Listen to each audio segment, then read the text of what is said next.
আমি জান্নাত, welcome to my channel. কেমন আছো তোমরা সবাই? আশা করি খুব ভালো আছো। তোমাদের সাপোর্টের কারণে আমি আলহামদুলিল্লাহ খুব ভালো আছি।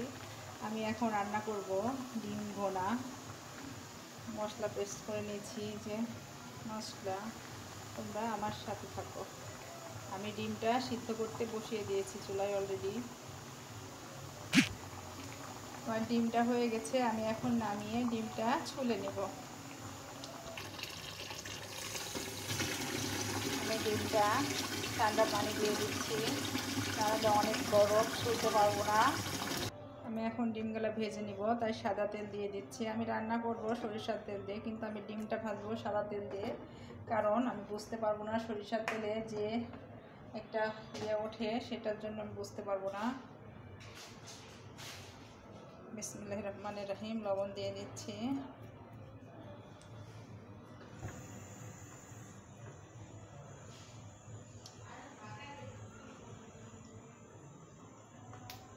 একটু হলুদ দিয়ে দিচ্ছি। আমি ডিমগুলো দিয়ে দিচ্ছি।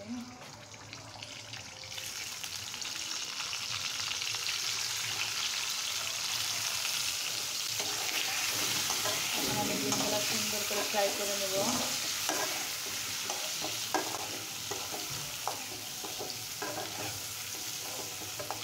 আমি সুন্দর মতো ডিমগুলোকে ভোনা করব। এখন আমি সুন্দর করে ডিমগুলো ফ্রাই করে নেব, লাল লাল করে।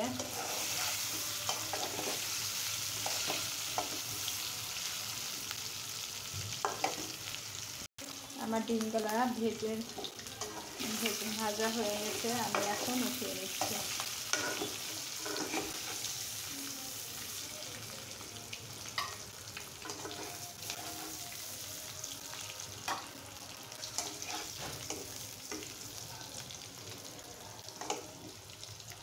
আমি সয়াবিন তেলের মধ্যে একটু সরিষার তেল দিয়ে দিচ্ছি। আমি এখন 1 কাপ মতো পেঁয়াজ কুচি দিয়ে দিচ্ছি। ডিম ভোনাতে যতটা পেঁয়াজ কুচি দেবা ততটাই মজা লাগবে খেতে। আমি এখন এটা সুন্দর করে ভেজে নেব।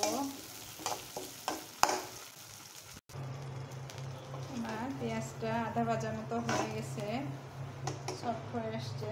আমি এখন এই যে তেজপাতা, দারচিনি, লবঙ্গ, এলাচ এগুলো দিয়ে দিচ্ছি। এখন এগুলো আমি সুন্দর করে ভেজে নেব, সুন্দর একটা ফ্লেভার না আসা পর্যন্ত।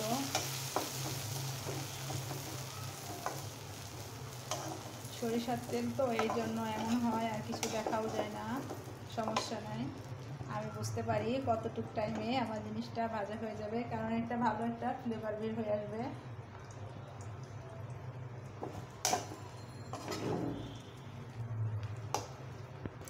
কিছু গোটা জিরা দিয়ে দিচ্ছি ভালো একটা ফ্লেভার আনার জন্য।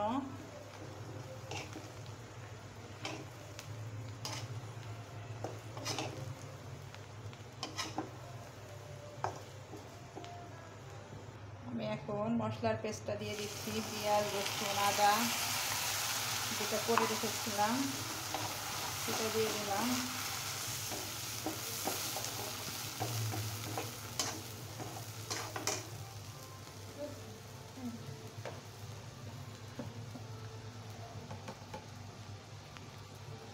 শুকনো মরিচের গুঁড়া, হলুদের গুঁড়া, জিরা গুঁড়া আর ধনিয়া গুঁড়া। এখন আমি সুন্দর মতো এটাকে কষিয়ে নেব।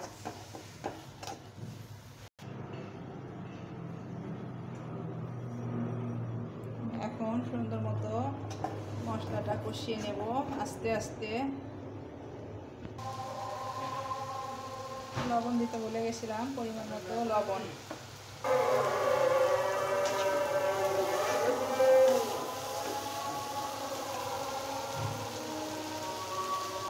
আর মশলা থেকে তেলটা ছেড়ে দিয়েছে, দেখতেই পাচ্ছ তোমরা। আমি এখন একটু পানি অ্যাড করে দিচ্ছি,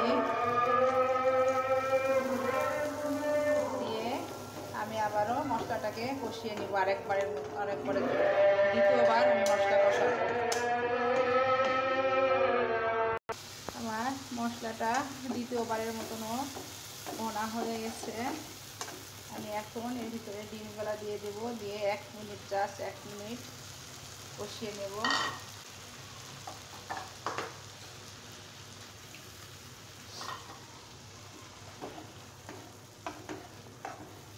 জাস্ট 1 মিনিটের জন্য কষিয়ে নিয়ে আমি এর মধ্যে ঝোল দিয়ে দেব।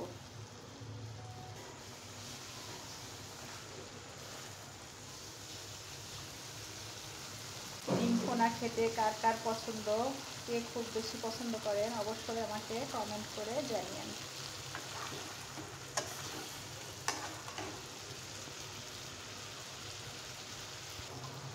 আমার রান্না অলমোস্ট ডান। আমি এখন কিছু ধনে পাতা কুচি দিয়ে দিচ্ছি উপর থেকে, তাহলে ভালো একটা ফ্লেভার আসবে। আমি পরিবেশন করে দেখাচ্ছি তোমাদের। আমার রান্না হয়ে গেছে, আমি এই যে তোমাদের পরিবেশন করে দেখাচ্ছি। বন্ধুরা, আমার ভিডিও যদি তোমাদের ভালো লেগে থাকে তাহলে লাইক, কমেন্ট, শেয়ার করে দিও, আর পাশে থাকা বেল আইকনটা প্রেস করে দিও। তাহলে কি হবে, যখনই নিত্য নতুন ভিডিও আপলোড করব আমি সাথে সাথে নোটিফিকেশন চলে যাবে তোমাদের কাছে। অবশ্যই কমেন্ট করে জানিও আমার ডিম ভোনাটা কেমন হয়েছে। সবাই ভালো থাকো, সুস্থ থাকো। আসসালামু আলাইকুম, আল্লাহ হাফেজ।